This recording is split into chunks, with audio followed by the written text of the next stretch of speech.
From the 8th to the 5th centuries BC, Sparta was the envy of ancient Greece, a collection of several hundred, often combative, city-states. Most Greeks admired the Spartans and feared them. They did not find it very comforting when a Spartan army, even a small one, arrived anywhere near their territory because of the reputation the Spartans had as soldiers. The mere sight of the Spartan war machine sent many foes running for the hills. When battles were fought, they routinely involved small numbers and lasted only a matter of days. However, early in the 5th century BC, all that changed with a massive invasion from the east.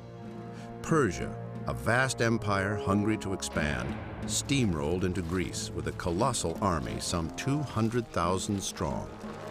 But the Greeks, led by Sparta, gamely rose to the challenge. In 480 BC, 300 Spartan soldiers made an immortal stand at Thermopylae, inspiring a nation and tipping the balance of war.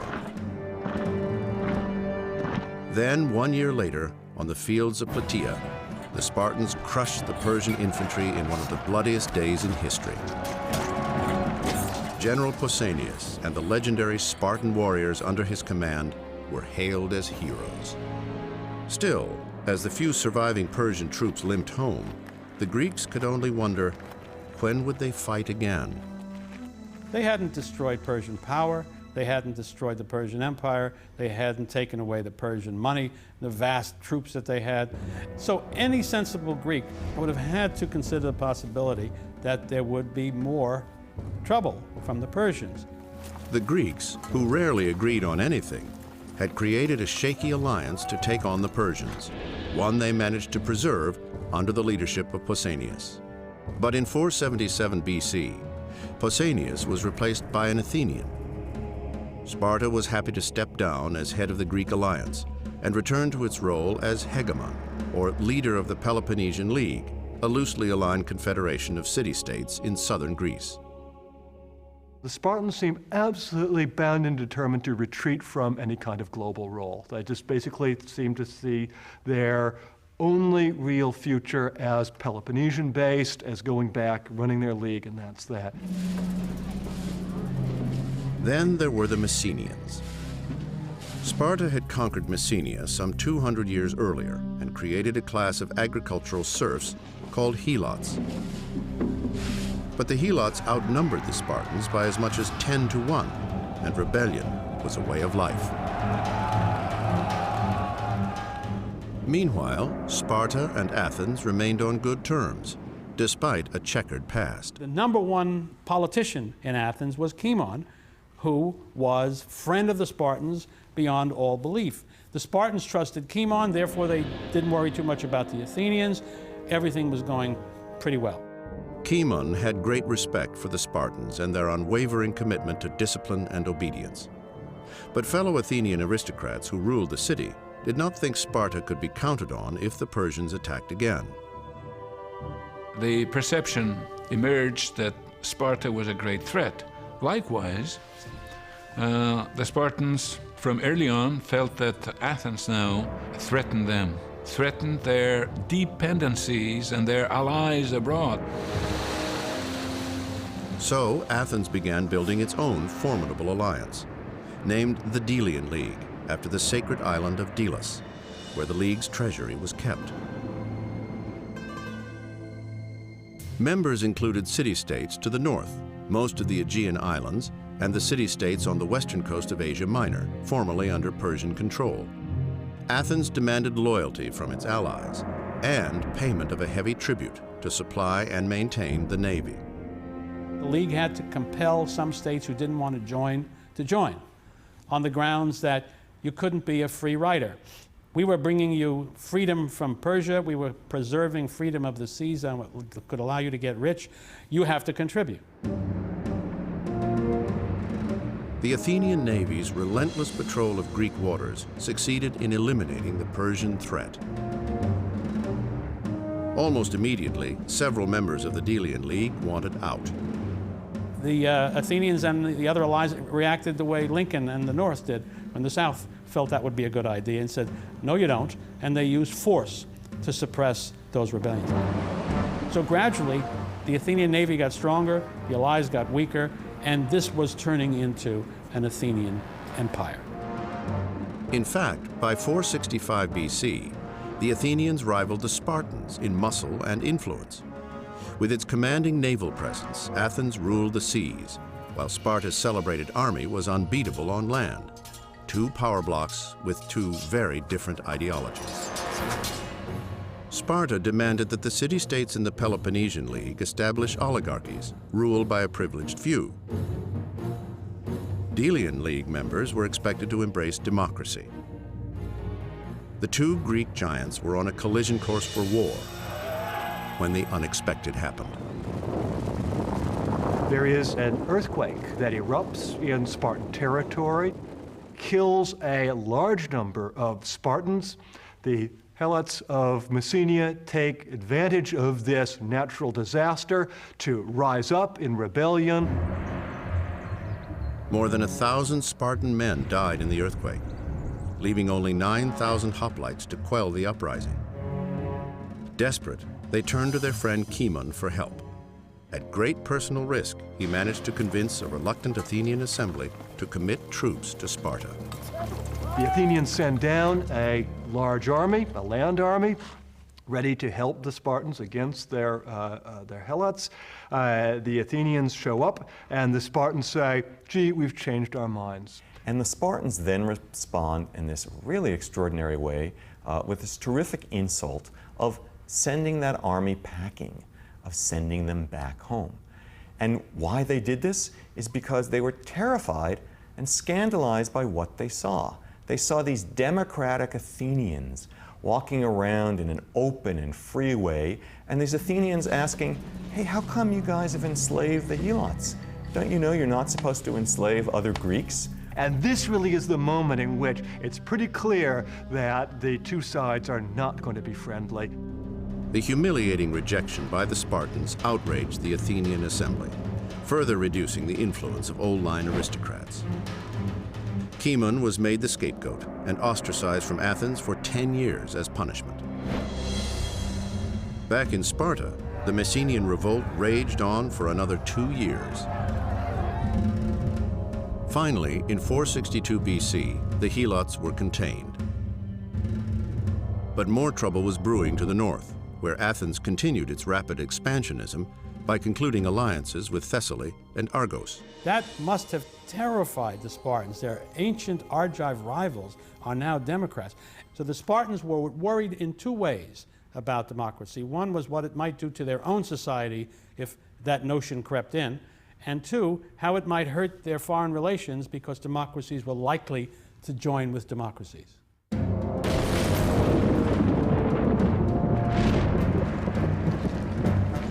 In 459 BC, Athens and Sparta finally came to blows. However, the so-called First Peloponnesian War quickly turned into nothing more than a series of raids and counter-raids on opposing allies. Sometimes it's a hot war, and there are actually military battles that are fought. Sometimes it's a cold war, and there's simply skirmishes on both sides. It's never fought totally. Meanwhile, leadership shifted from Cimon to a wealthy Athenian named Pericles.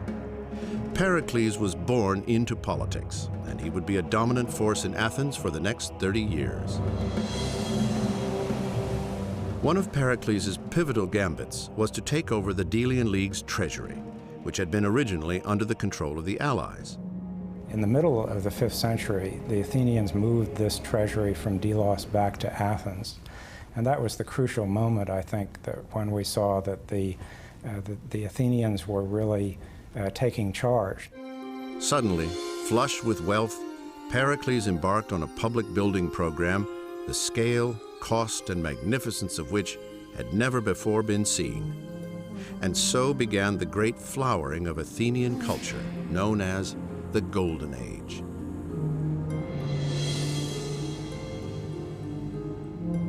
In a sweeping, spare-no-expense building program, Pericles first had the long walls from the city to the port of Piraeus completed, a move designed to withstand any future siege.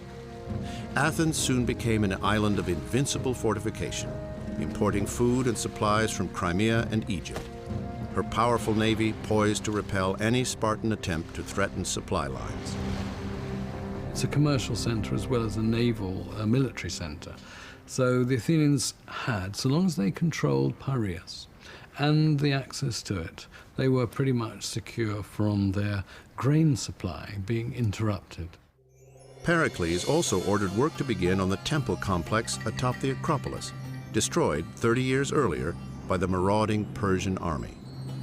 Much of the optimism of Athenian culture in the 5th century comes from the victory over the Persians, which is the classical period of Greek culture, the period of heroic sculpture, of the tragedies of Aeschylus and Sophocles and Euripides, of the comedies of Aristophanes, of the histories of Herodotus and Thucydides. The brilliant philosophers Socrates and Plato were also products of the time.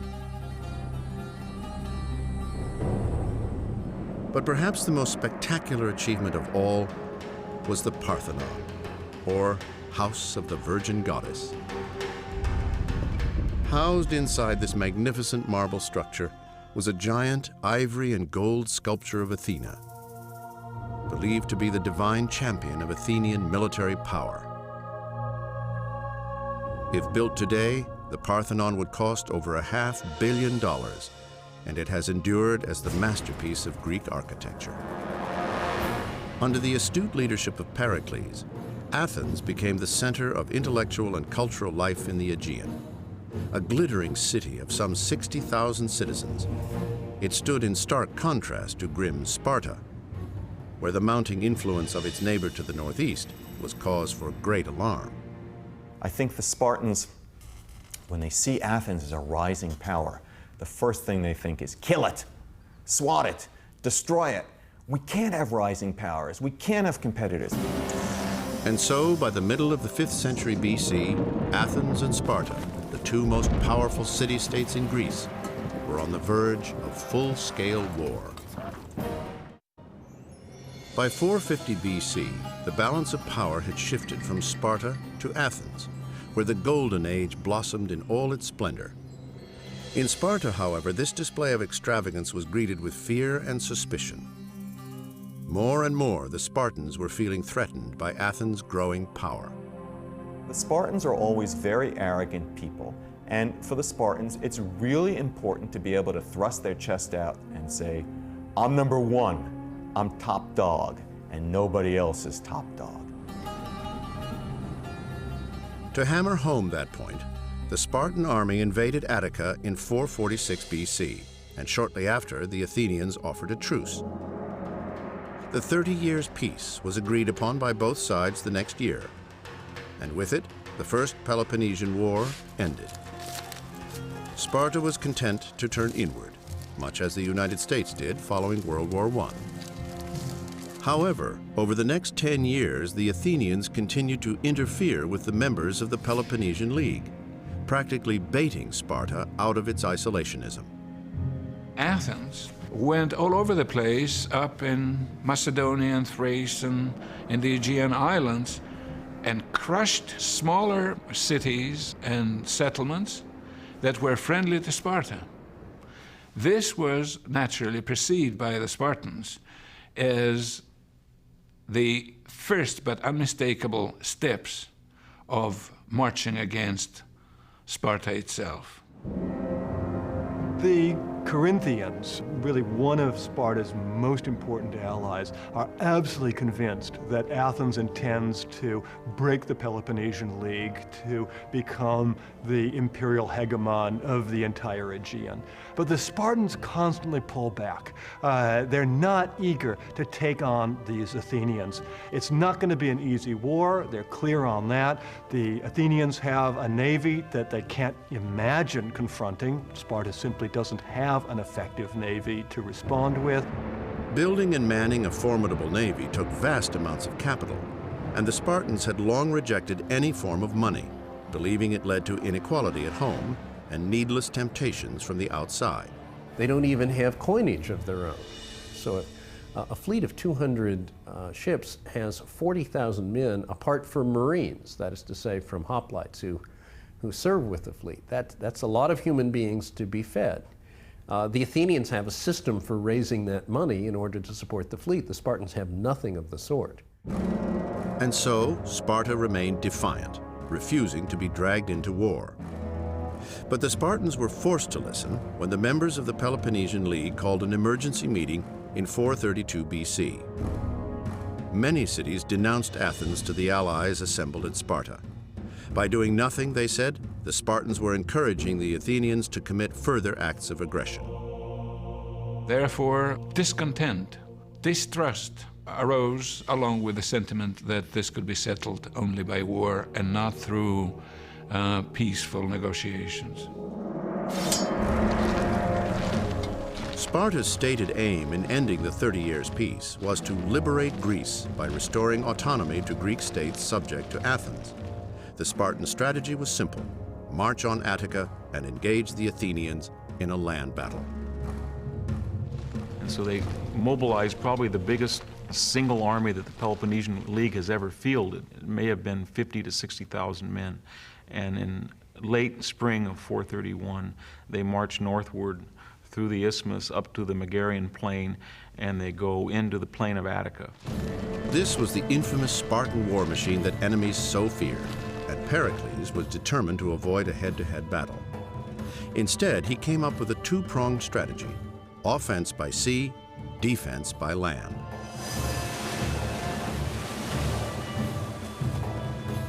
At sea, the Athenian navy set sail with 100 warships called triremes. Their mission? To conduct covert raids on the Peloponnesus. On land, Pericles' plan was more controversial. In fact, it was a totally unconventional approach to war. Pericles' strategy was this. It was to avoid, at all costs, the standard way of fighting a war. A battle between hoplites of one side against hoplites of the other. Pericles decides to evacuate the 200,000 acres of Attica and send its population of farmers with their families, perhaps over 100,000 altogether, inside the walls of Athens, and to ride out these invasions on the premise that Athens can be supplied by sea. We've got a secure port. We've got massive walls around our city. We can import all the food we want. We can keep control of our empire. They could do that because they could collect money from their imperial empire. They could maintain a fleet. They could rule the seas. It was all perfect. Spartan has no tradition of siegecraft, so they're not going to be able to breach the walls of Athens. But they have this tradition of Greek warfare that you march into an enemy's sacred land. It's an affront to their masculinity, it's an affront to their sovereignty, it's an affront to their national pride, and you hack away a few olive trees, you burn a few acres of grain, and the enraged farmers in their frenzy come out to meet you on a plain, and then you wipe them out, and the issue is settled. But the Athenians refused to budge. Instead, they remained barricaded inside the city, further protected by separate walls, including the long walls that extended nearly 5 miles to the harbor at Piraeus. The Spartans are pretty much bamboozled by this. This isn't good. And this basically leaves the Spartans with no response. The Spartan system was based on when we move into your territory, you move out, and we chop you to ribbons. Frustrated, the Spartans continued to pillage the fields of Attica, an area the size of Rhode Island. But Sparta was ill-equipped to resupply such a massive army. So waiting for the Athenians to come out and fight was simply not an option.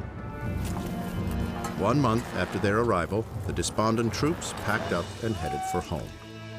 The first year, Pericles seems a genius, but he didn't count on the idea that a city that was designed to house perhaps 75 to 125,000 inhabitants was ill-equipped in the summer months to house 250 or 300,000 inhabitants. It doesn't have the sewage facilities, it doesn't have the water facilities, it doesn't have the housing. Pericles' biggest miscalculation, however, had nothing to do with sanitation or overcrowding. Where he went wrong was in underestimating the effect on morale of being in effect cowardly. going behind your walls, seeing the Spartans come and doing nothing. That went against the grain of the Greek code of hoplite morality. When the Spartans marched on Attica the following summer, Pericles' strategy was clearly under fire.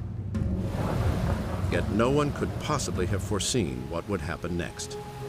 Athens was hit by a terrible plague, which wiped out something like a third of the population in Athens. Think about what that would mean. Translate that into American terms. I mean, you're talking about what, 90 million people? The deadly disease, probably brought aboard a grain ship from Egypt, turned the streets of Athens into corridors of horror. The city was littered with dying men.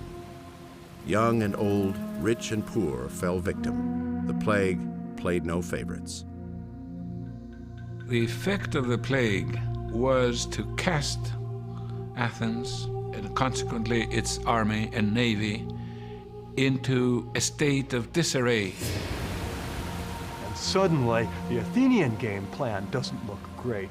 It also kills Athens' leader, Pericles, and suddenly the man with the plan is no longer around to pursue it. The death of Pericles left Athens prey to hostile factions and reckless leaders. But what also died was even more profound: his extraordinary vision. And that caused extreme problems for the Athenians because there was no obvious succession to him. He hadn't planned one, and it was a democratic city. There was no government. And the individuals who each thought they ought to be the successor had rather different views, and they lacked the authority of Pericles. So Athens was in a difficult position. In addition to the devastating losses, the plague also inflicted enormous psychological damage on the Athenians. Their faith in the gods was rattled, their self-confidence severely shaken. And in the aftermath of this, they sue for peace. The Spartans think they're going to win, and they turn down the peace offer, and the war goes on. The Athenians all of a sudden have become wimps, is the way it would have looked to the Spartans. They won't come out and fight us. They've never done that before. And therefore, it's terrible for us to make peace, I think the Spartans must have said, with people who don't even have the guts to come out and fight. It broke their back for the moment, but the Athenians are kind of like the Americans. They're tremendously resilient people. And so, Athens assembled 250 triremes, making it the largest naval deployment of the war. Following a revolt on the island of Lesbos, they made use of this force and blocked the harbors of Mytilene. The next year, 427 BC, Athenian general Nicias led Athens to victory at Minoa. The Spartans countered with a decisive win at Plataea. And so went the Peloponnesian War, from city to port to island, all over the Aegean. Strike and counterstrike, revolt and forced submission. And so both Athens and Sparta, in the first few years of the war, are really in pretty desperate straits. Neither of them really has a way to win this thing. Despite their resolve, the Athenians especially felt the chilling effects of war. Their population was devastated, their land ravaged, and their treasury nearly exhausted. Still, as the campaign season of 425 approached, Athens valiantly prepared for battle.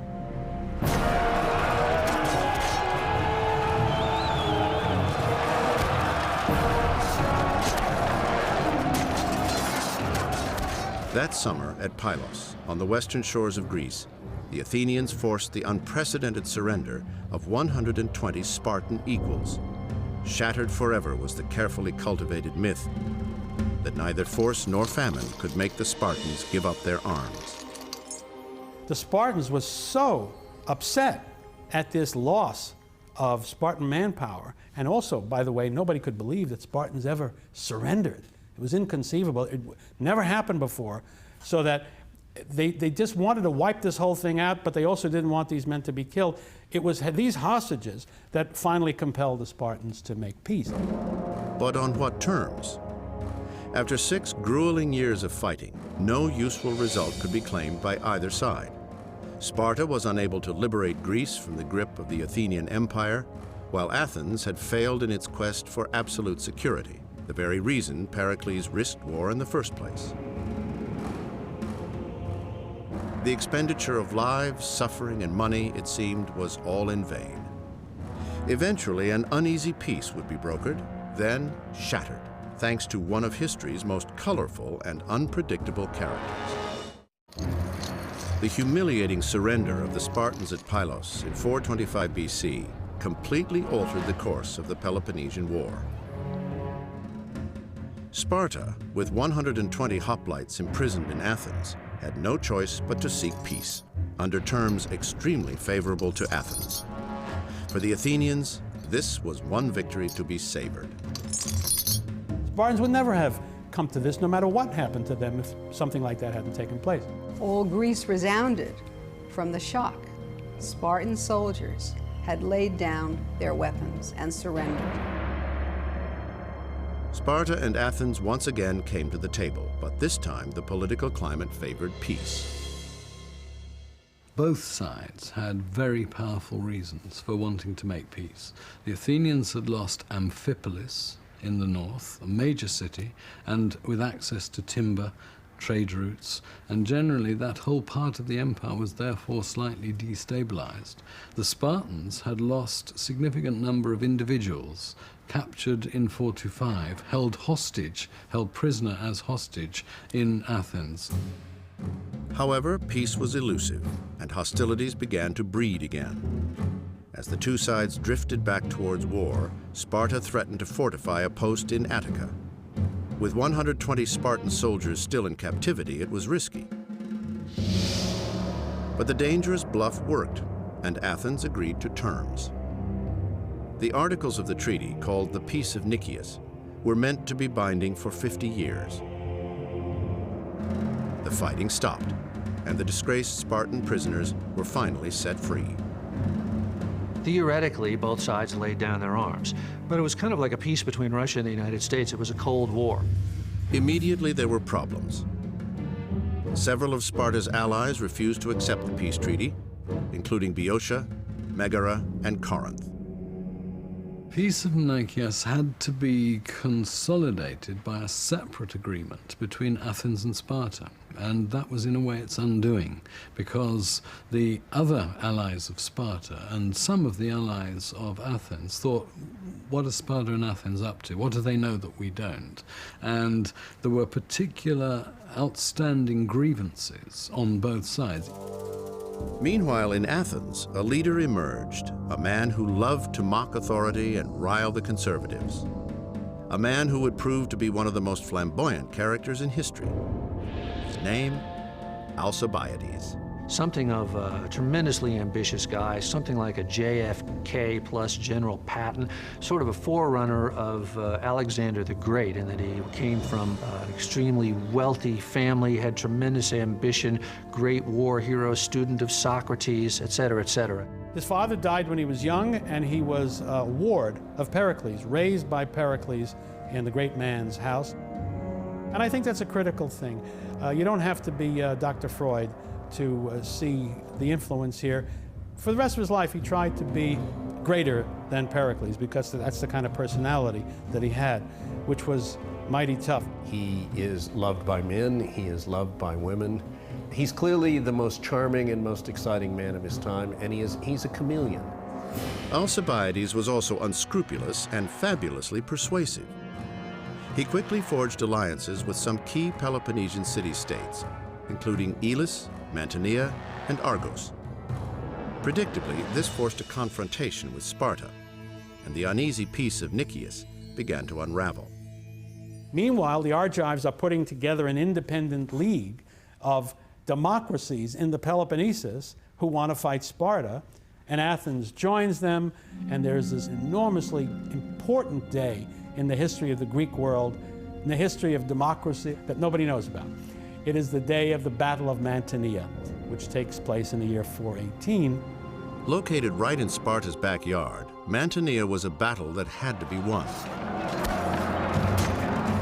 But the Spartans quickly found themselves outflanked by the enemy. Facing certain defeat, the Spartans broke from their patented phalanx, defying their commanding king's orders. It was a gutsy move that ran counter to everything they had been taught since childhood. Sparta was very lucky that day because the officers who were told, you move from here to there, said, hell we will. They refused and later on were punished for it. And that allowed the Spartans to take the battle. If they had lost, I do believe that would have been the end of Sparta as the state we're talking about. Argos immediately renounced its alliance with Athens and joined the Spartans. Remarkably, Alcibiades came out relatively unscathed, and over the next 2 years he cooked up a convoluted scheme. It was here at this podium where he laid out his plan to the assembly. Alcibiades' plan is lunatic. He wants to eventually empty the city of Athens, get a fleet.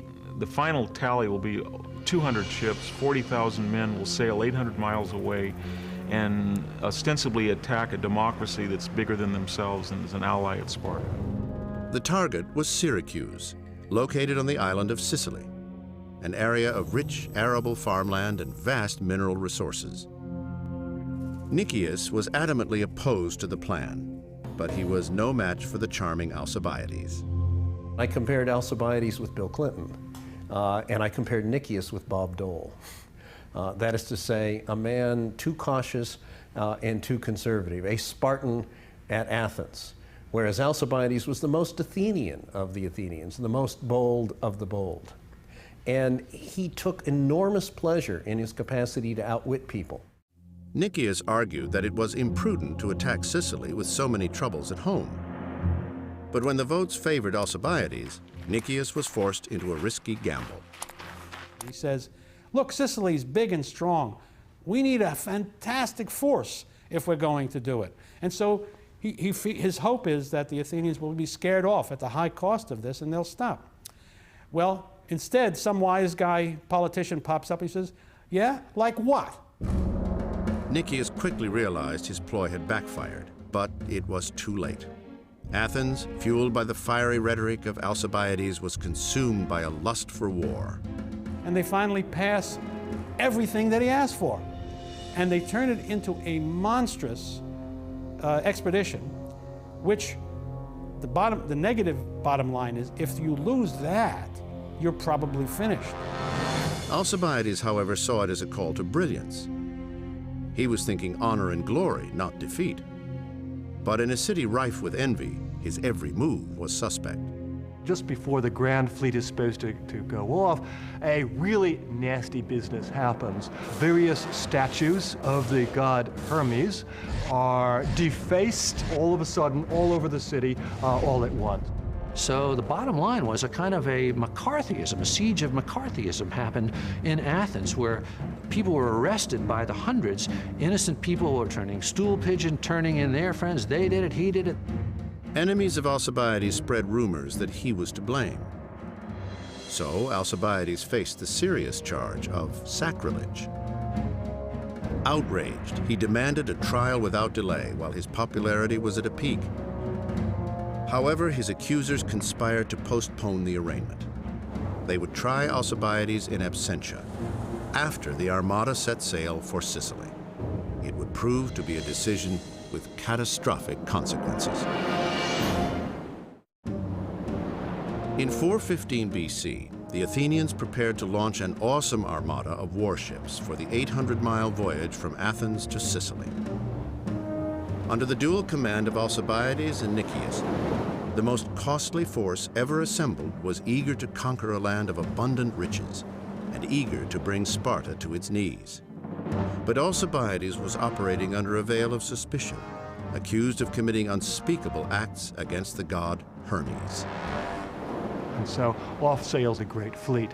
But shortly thereafter, the Commission of Inquiry into Alcibiades and his nefarious activities turns up a guilty verdict, and an envoy is sent to recall Alcibiades to come back to Athens to face punishment. The result of that recall is that Alcibiades has no intention of going back and placing his life in the hands of the Athenian assembly, which he knows is equal to a death sentence. A victim of his own glory, Alcibiades chose to escape rather than face the judgment that awaited him. but only a man with the swagger of Alcibiades would dare try his next move. He goes to Sparta. And now we have Alcibiades in Sparta. They accept him, of course, because he's a renegade Athenian who knows a lot and could be helpful to them. And that was when everything kind of really got crazy, because Alcibiades, who had been in Athens, the supreme Athenian, dressing well, wearing his hair long, having wild symposiums, parties, things like this. Now in Sparta, immediately became more Spartan than the Spartans. He wore the simple plain cloak, he exercised, he trained at the gym, and everyone fell in love with him. Alcibiades brought a sense of vision and audacity to the reserved Spartans. Meanwhile, at Syracuse, Nicias was in charge of an expedition he never wanted to launch in the first place. And poor Nicias, besides not wanting to fight in Sicily and being a very conservative, cautious leader, superstitious, is also suffering from kidney stones. So he's in poor health. Despite lackluster leadership, the vast Athenian navy simply overpowered the Sicilians. On the ground, Athenian wall builders tried to systematically cut off enemy supply lines.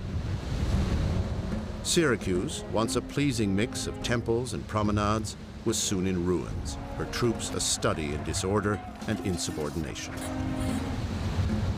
With the city about to fall, Syracusan envoys were dispatched to Sparta to persuade them to help. Alcibiades convinced the reluctant Spartans they had to act at once. The Athenians, he revealed, would not rest until they ruled the West, including the Peloponnesus. The Spartans sent one man, a man named Gylippus, to put steel into the hearts of the Syracusans.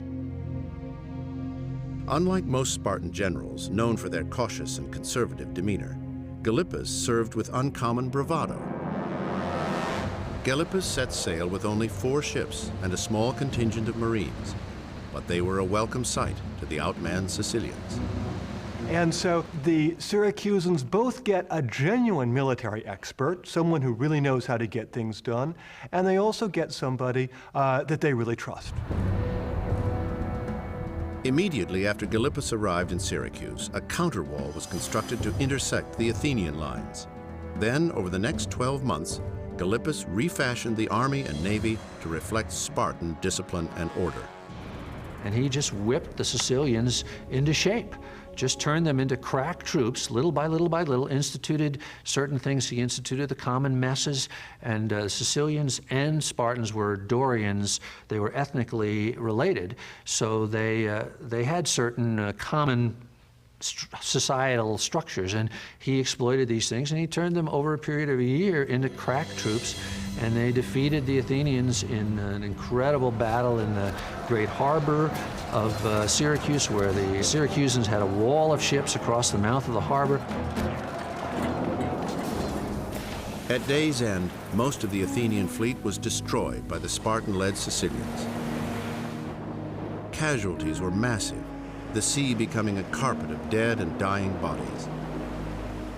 Faced with certain death, the surviving Athenians fled, but soon became bogged down in swampy terrain, where they were slaughtered almost to the man. The whole debacle will end in the Asinarius River, where the Athenians are drinking mud and blood and fighting each other to have it. They're just cut to shreds by the Syracusan cavalry and the Syracusan land forces, infantry forces. It is a catastrophe the likes of which the Athenians have never suffered, never even imagined suffering. In the wake of the humiliating defeat, Nicias surrendered. He was eventually executed. The 2-year siege of Sicily had indeed been a disaster. This was different. It was not like being defeated by the Spartans on Greek territory, but rather it was being defeated away from home in a way that was visible to the entire Hellenic world, both in Greece and abroad in the many influential colonies. However, things were very different in Sparta. Gylippus returned home to a hero's welcome, while Alcibiades tightened the noose on his former city-state. He advised Spartan commanders to establish a permanent encampment at Decelea, within sight of the walls of Athens. In 413 BC, a garrison was installed, enabling Spartan troops to conduct their scorched earth policy year-round. Athens was forced to rely mostly on imported food, but with a much reduced navy to keep its port open and free. Everybody in the Greek world thought it was over. And there's a general uprising in the Athenian Empire as many, many states rebel. Alcibiades, ever the opportunist, moved in for the kill. First, he encouraged the Persian governor, Tissaphernes, to fund Sparta's war effort. Then, Alcibiades snatched several territories from under the control of Athens. But all the while, he was up to his old tricks, consorting with none other than the Spartan king's wife, Timea. Alcibiades is a man who could simply never let well enough alone. He engaged in intrigues in Sparta, which won him some real enemies. Those enemies sent word to the king of Sparta, in command at the garrison at Decelea, that the king's wife was due to have a baby. When King Agis counted up the months since he'd last seen his wife, the numbers just didn't work. The enemies of Alcibiades immediately point the finger and say, and you know who the real father is. I would imagine King Agis wasn't too happy about this, and Alcibiades had to kind of hot-foot it out of there, one jump ahead of the hangman. And so now, having turned his coat and gone to Sparta, he now does it again, but he can't go to Athens. He's an outlaw in Athens with a price on his head. Any Spartan who gets hold of him is going to kill him. Only one place to go, Persia. And so the chameleon known as Alcibiades, condemned to death in both Athens and Sparta, changed colors again. What sort of a character can go from one defecting from his own people to their archenemy, then defect to another enemy? What kind of a person can do that?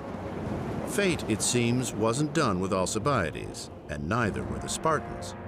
The audacious general had another trick up his sleeve, a bold maneuver even by his standards. But would it work? For more than 300 years, just the sight of a wall of scarlet cloaks and bronze shields was enough to force Sparta's adversaries to simply give up and run away.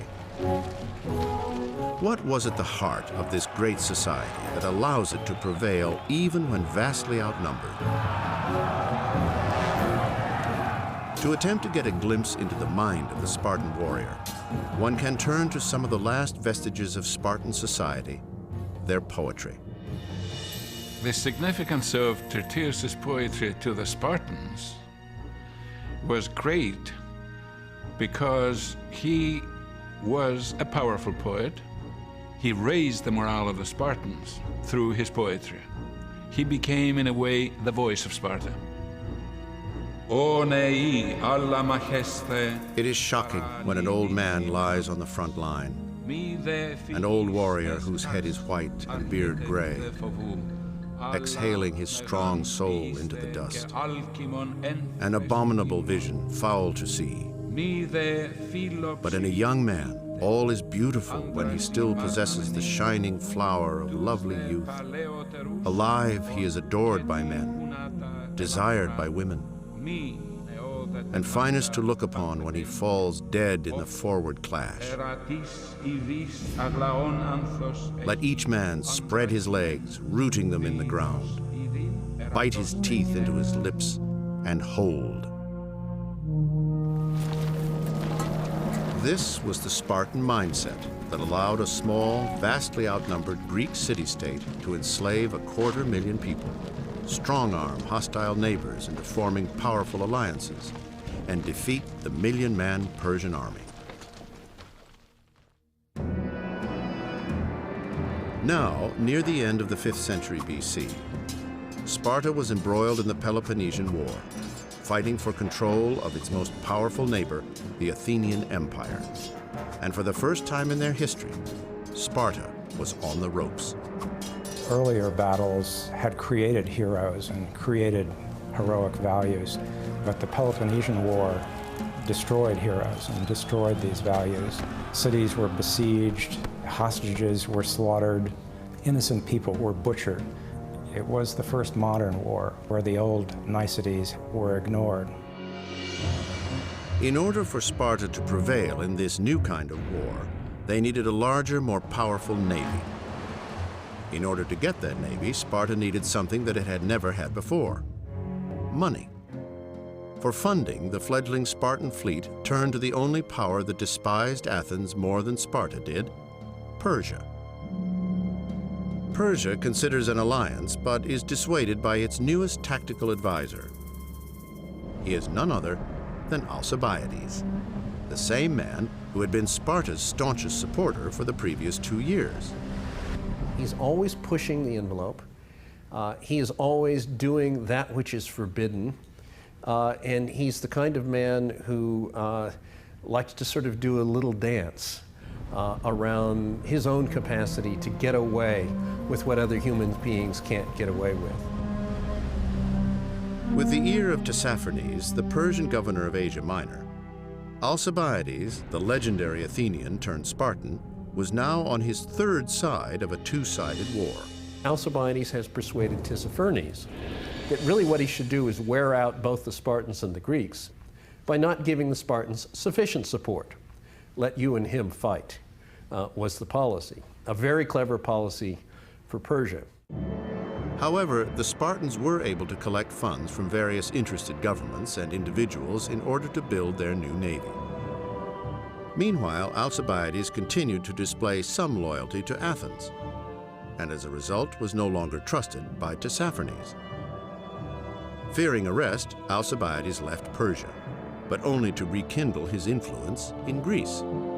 Alcibiades is staggeringly talented.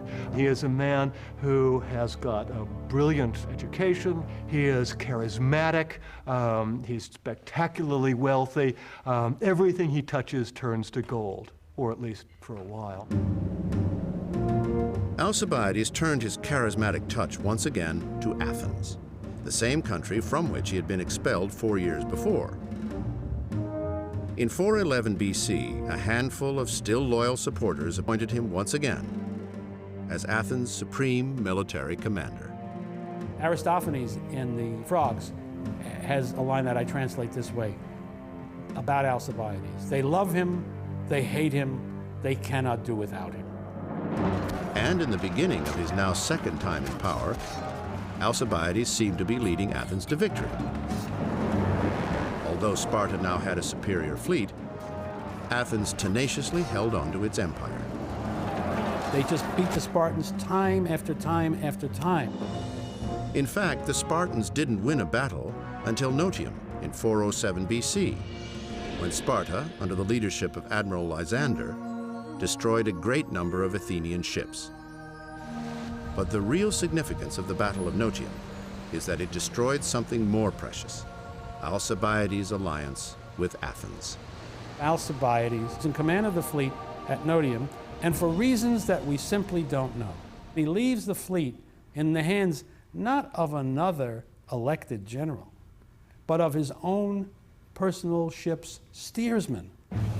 That steersman gets tricked into giving battle to Lysander against Alcibiades' specific orders.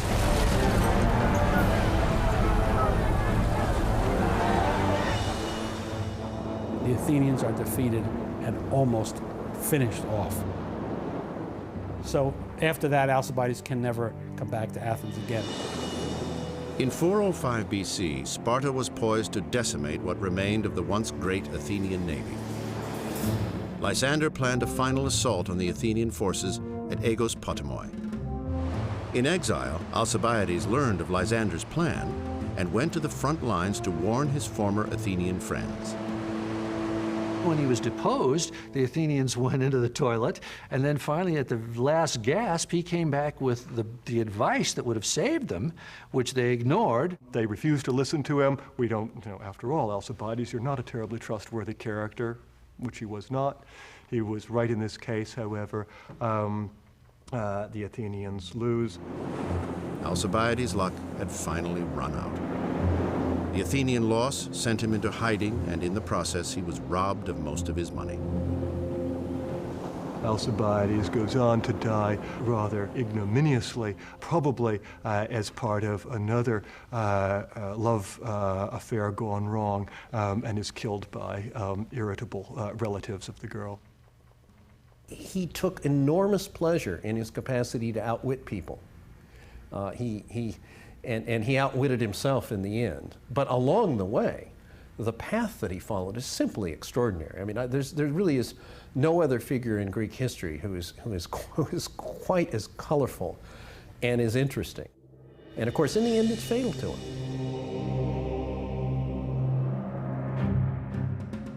After their defeat at Aigis Potamoi, the people of Athens hid behind the walled city of Piraeus, and Lysander built a navy blockade across the entrance to the city's harbor.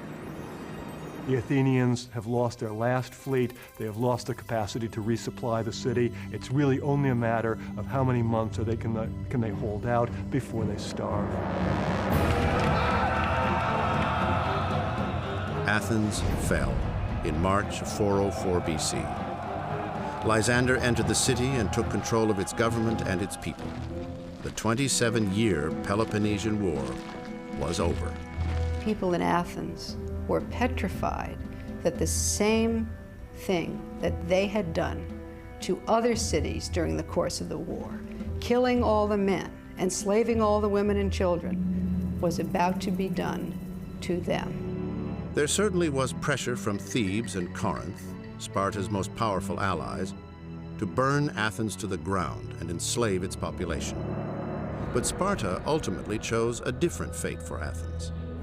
What was most significant about the way the Peloponnesian War ended is not that the Spartans, rather than the Athenians, won. It's that the Spartans chose not to destroy Athens.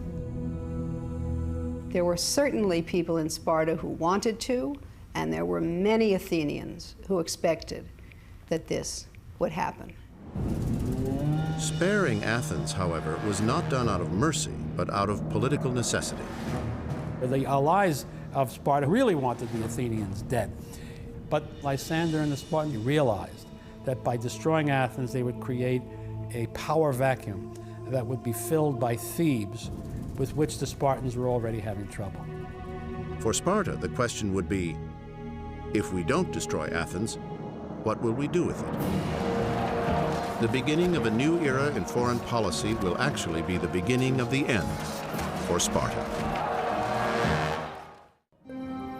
It was 404 BC.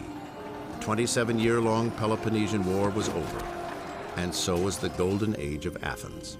The results of the Peloponnesian War is that an entire generation has learned nothing other than war.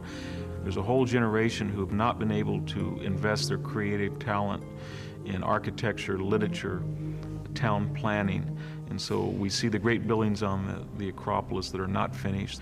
We see the gradual demise of great tragedy, and the great historians will be gone. The Athenians also saw that Sparta was in control of their once great empire. They take away the navy. They insist on breaking down places in the wall so that they're not defensible. There's no empire, there's no money, there's no fleet. They must become members of the Spartan alliance. They swear to have the same friends and enemies as the Spartans and follow them where they lead.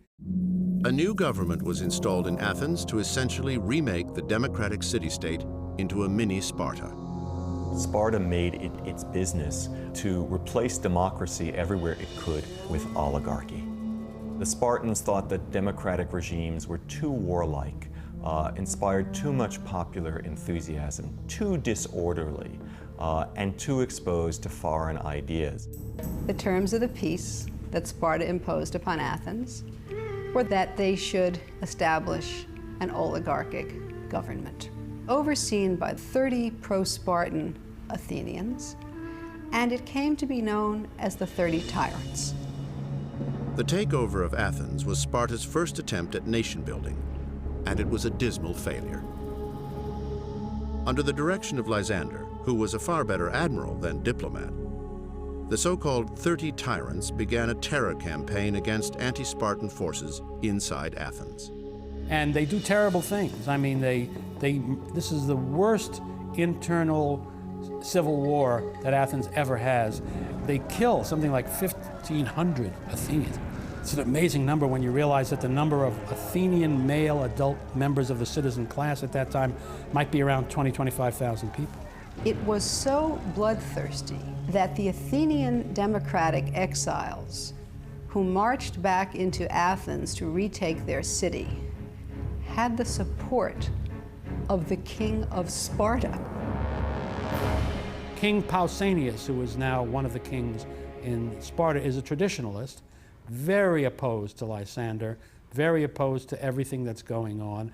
And it's not too much to say that there is a conflict between kings.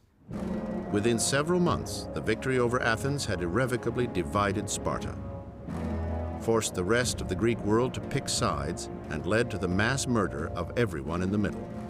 The Peloponnesian War has taught people that you either have to look toward oligarchs or democrats for your safety, but men of moderation and men who try to bridge those political and economic differences wind up dead. It was, in every sense of the word, a Pyrrhic victory, a war in which no one wins. Athens lost the war, and it lost its empire. Never would they be as powerful again as they had been before the Peloponnesian War.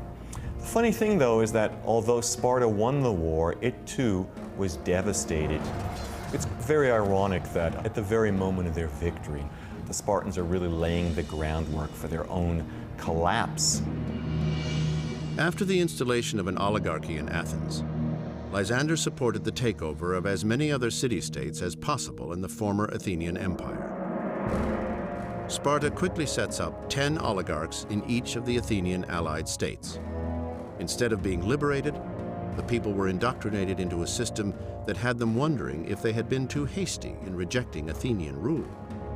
You want to trade the Acropolis and Athenian democracy for Spartan barley bread and the agoge. No one wants to do that. You want to trade an Athenian drachma for a piece of Spartan lead. Nobody wants to do that. And unlike the Athenians, they weren't great orators. They weren't able to project an ideal that the other Greeks could rally around. The new Spartan leadership needed charisma to win over their new conquests, a quality sorely lacking in Spartan culture.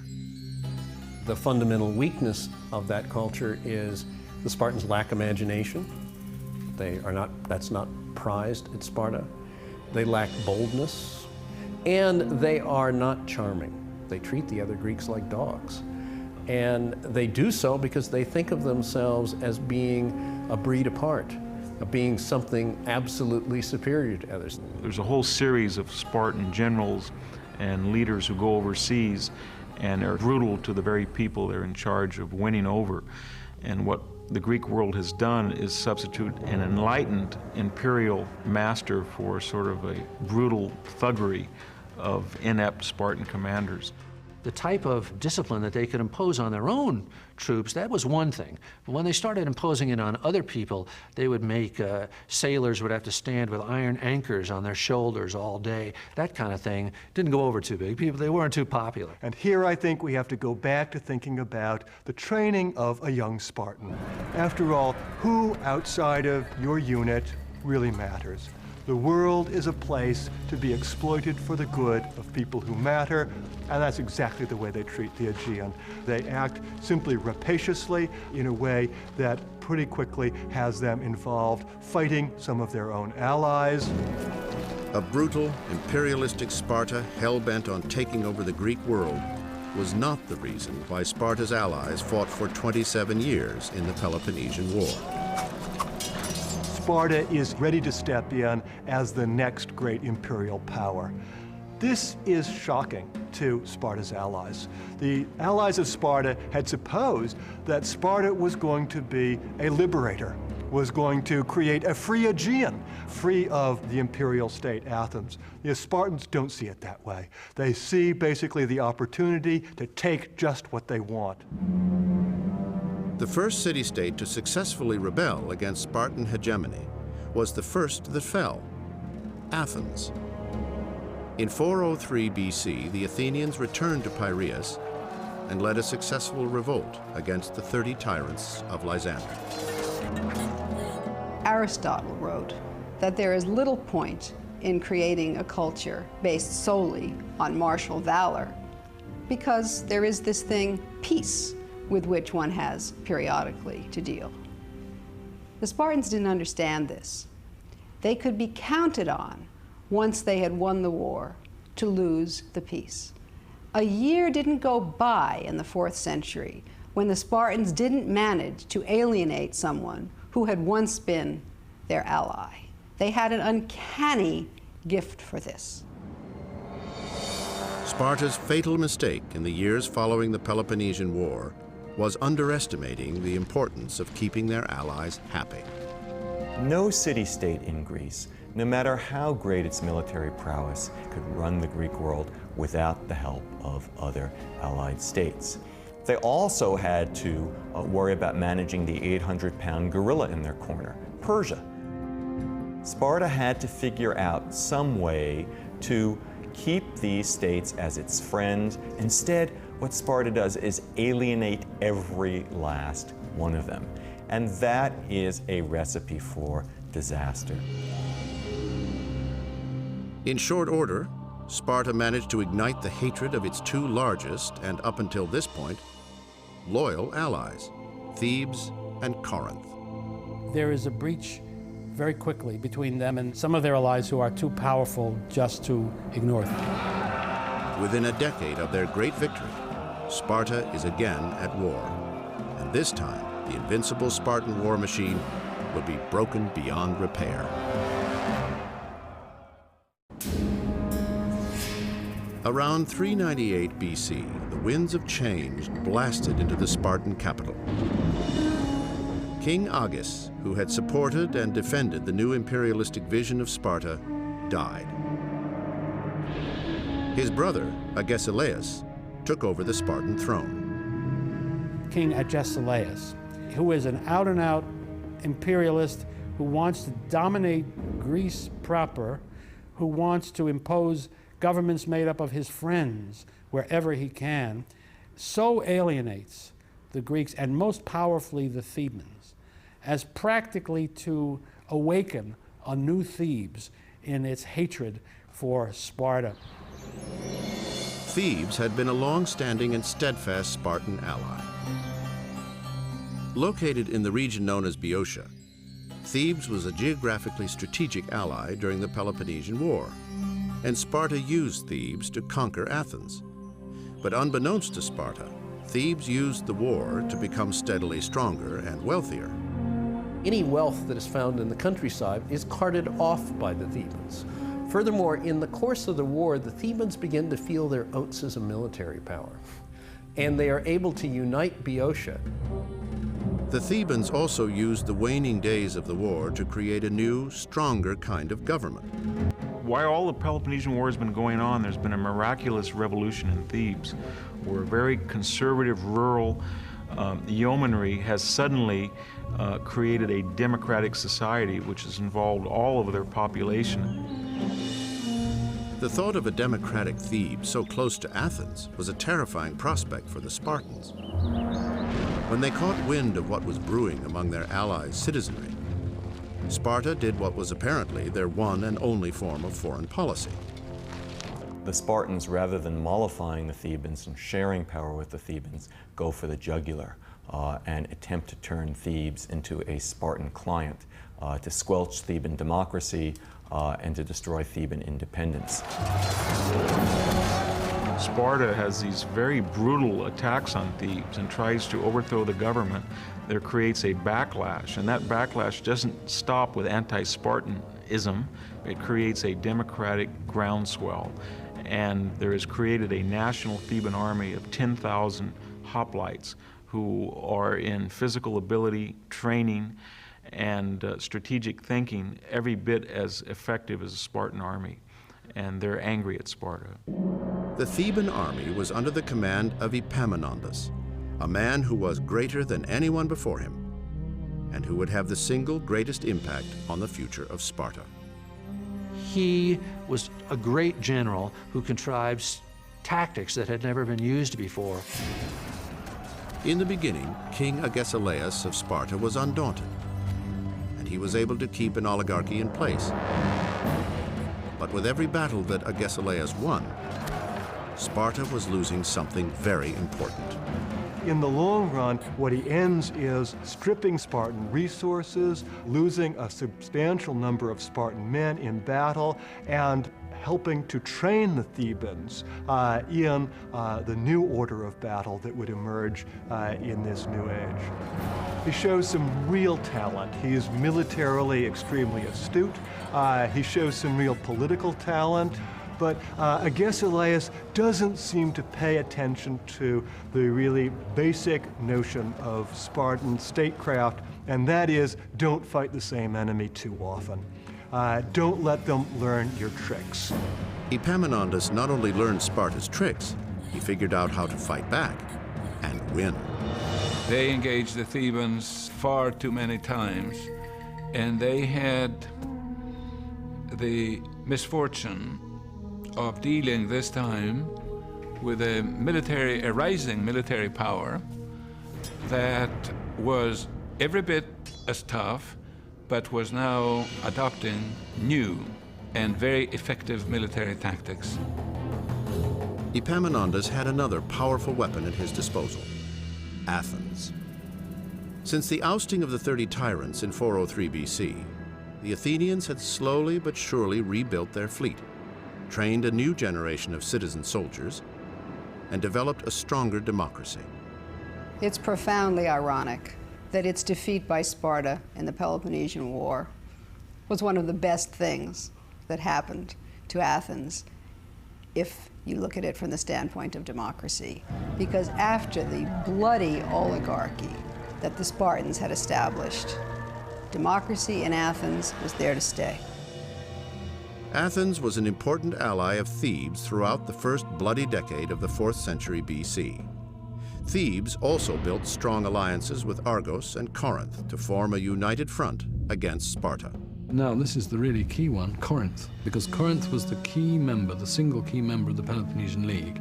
For it to defect and go over to the Athenian, Boeotian, Theban, and Argive axis was a really severe statement and a really severe blow. In 379 BC, an uprising successfully removed the Spartan oligarchy from Thebes. When the Thebans were able to overthrow this regime in 379, the new regime was dedicated more than anything else to get Sparta. And there were so many other states who now hated the Spartans for other reasons that they were able to get assistance in the doing of it. The list of Spartan defectors grew. If a city-state didn't hate Sparta for being imperialistic, or hegemonic, or brutal, they hated them for a new reason. There was a growing sense among Sparta's few remaining allies that Spartiates won wars because they were willing to sacrifice allied troops, but not themselves. When they had coalition warfare, they were pretty clearly going to fight on the right wing, no matter what. Now, that meant that the enemy, who also put their crack troops on their right wing, would not be facing the Spartans. And so in a series of battles, the Spartans were usually fighting the inferior troops of the enemy. And often we see this strange series of events where allies that fight among each other have more tension than the enemy across the battlefield. So if you want to get rid of some of your suspicious allies, you put them on the left wing, and the Spartans were notorious for doing that. It was profoundly ironic that the city-state that was the most insular, the most anti-imperialistic, and the most unwilling to fight unless absolutely necessary, was now fighting all over the known world to maintain its control. It all came to a head at Leuctra, in the region of Boeotia.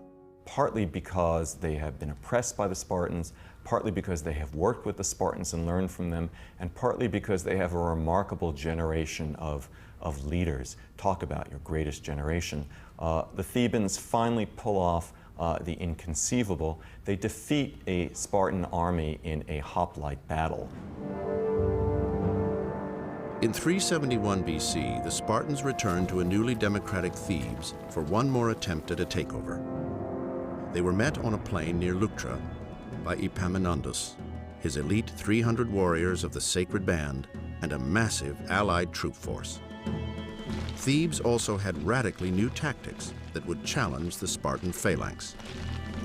First thing that Epaminondas did was he put his best troops on the left, and that had a number of ramifications. It meant that the battle would be a head-to-head among the elite contingents. Epaminondas would not be killing Peloponnesian allies, he would be killing Spartans. He would be telling his own allies, you're not going to have to face the Spartans, we're going to face the Spartans. The Spartan army was not only defeated, it was destroyed. More than 70% of its troops that fought in the battle were dead.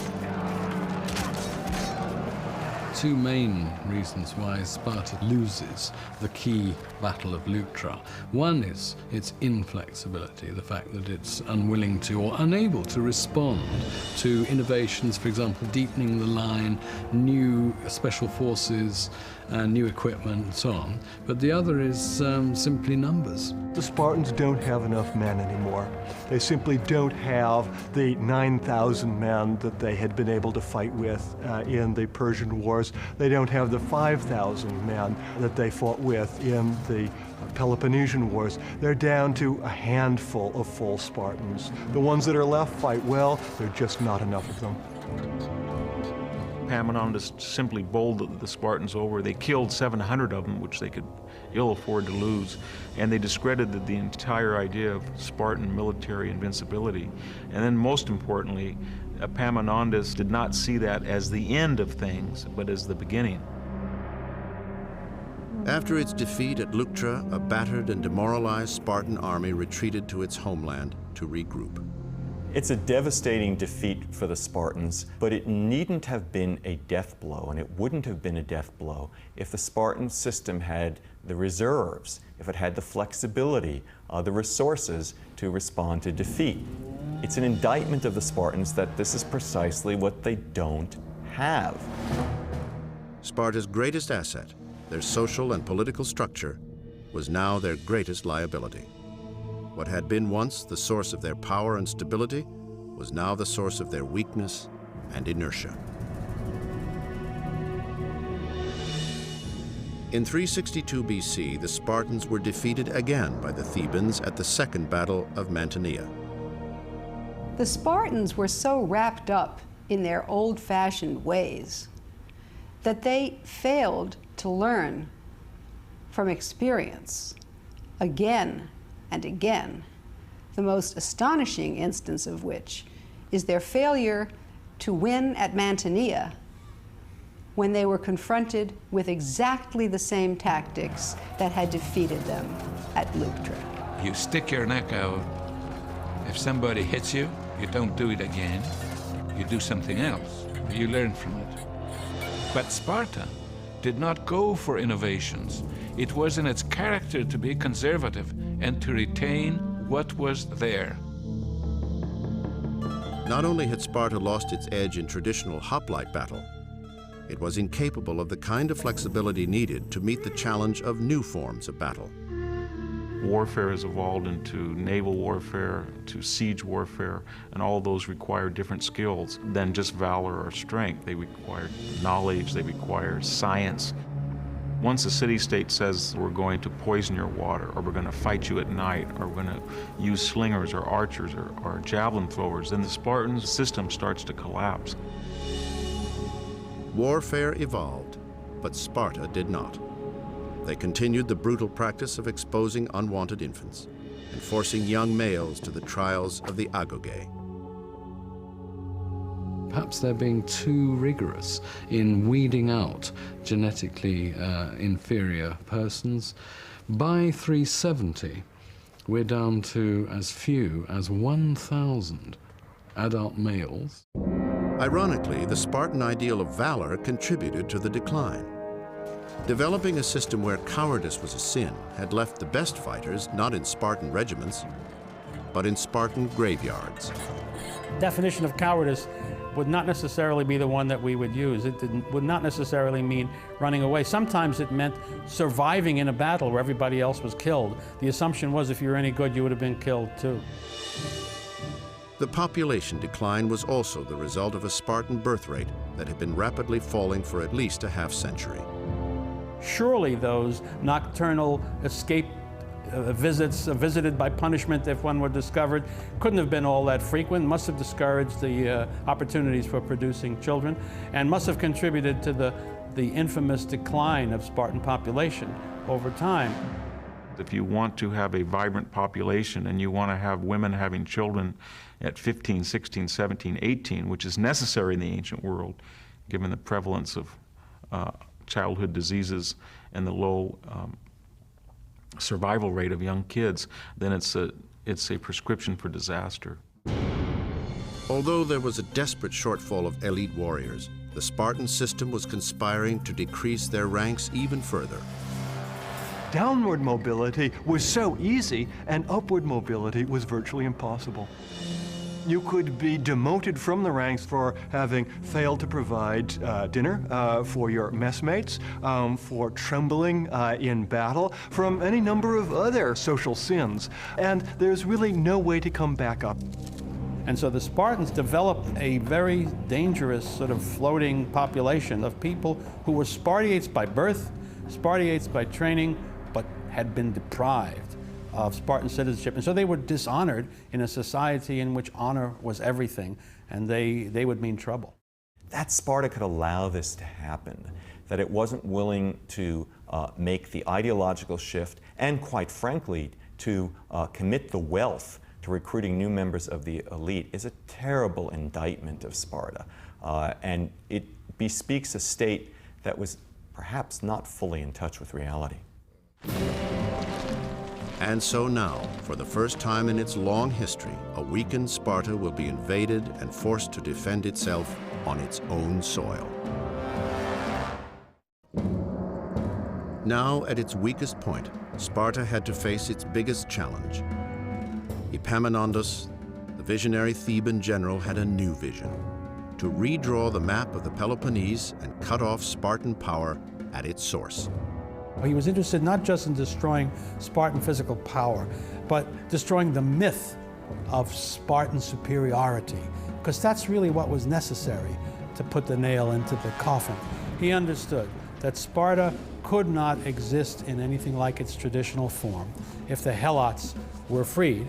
They had depended completely on the agricultural labor of those Helots to keep the whole system going. Without Messenia, Sparta simply did not have the kind of resources to make it a first-class power. With the backing of a Thebes, Athens, Corinth, Argos alliance, Epaminondas began phase one of his plan to destroy Sparta.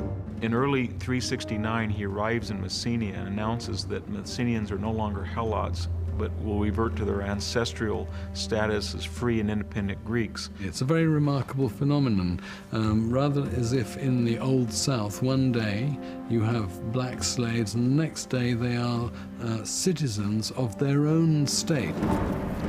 Epaminondas and his forces remained in Messenia nearly 4 months, while the liberated Helots, perhaps 250,000 strong, built a massive wall around the new city-state of Messene. As these Messenians, of course, were the descendants of those many generations of Helots who had made Sparta what it was at the cost of their own independence and life, they were now in the happy position of presiding over the death of the great Spartan polis. The one thing the Spartans have been trying for centuries to prevent, the return of Messenian independence, is precisely what happens. And while the Helots built the walls of Messene, Epaminondas instituted phase 2 of his battle plan. Allied forces fortified a strategically key city to the north in Arcadia. It was called Megalopolis, literally in Greek, the great city.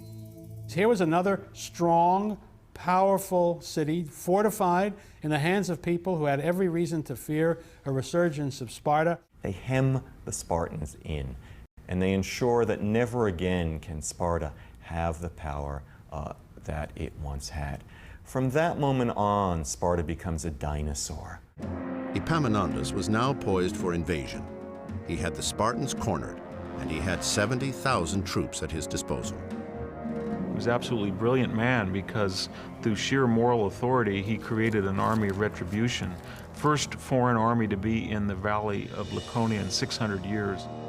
The famous saying that in the 600 years, no Spartan woman had ever seen the smoke of the enemy's fire, that ended.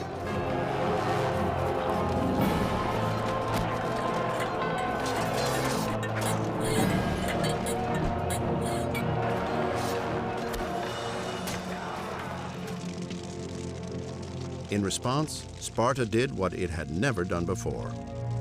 It retreated and resigned itself to becoming a second-rate power in the Greek world. The tide of history was against Sparta, the demography was against Sparta, the geography was against Sparta, and then its luck ran out when it met a man like Epaminondas. After the liberation of Messenia in 370 BC, Sparta would never again rise to the level of power it had once enjoyed in the Greek world. They fell from their own success. They had lived in a sort of a hothouse, hermetically sealed environment of self-reinforcing virtue, and they were not inoculated against the corruption and the temptations that they came into with success. While other city-states now claimed the spotlight, Sparta was a shadow of its former self and became a kind of living museum. In fact, during Roman times, it was a kind of Spartan theme park, where leaders like Hadrian might have come to observe the locals and admire their now quaint ways. The great historian Thucydides said that when future generations would look upon Athens, they would think that Athens was 10 times greater than it actually was, and that Sparta was 10 times smaller than it actually was. The Spartans had very little to parade before the world or to bequeath to posterity, because their houses were simple, their temples were simple. Once the power of Sparta dwindled, there would be very little left for people to look at. Whereas in Athens, it did not simply survive, it is there for the entire world to admire. But the Spartans did leave behind their legacy. And even before the smoke had cleared, Athenian thinkers resurrected the nobler aspects of Spartan society in their own city-states. They pioneer constitutional government and checks and balances. They set a precedent that the other Greeks follow. Many Greek cities had very nasty civil wars. Spartans not. What was the secret? The ancients couldn't decide amongst themselves, as indeed we can't. Was it a democracy? Was it an oligarchy? Was it a bit of each? Was it, yeah. But something about it enabled it to persist over a very long period of time, and therefore to inspire a tradition of political theory which was very concerned with stability. They were really thought of as a kind of an ideal of Greek civilization, of virtue, so that Socrates, Xenophon, Plato, the Republic was sort of based to a large extent on the actual polity of the Spartans. They were thought of as the way it should be.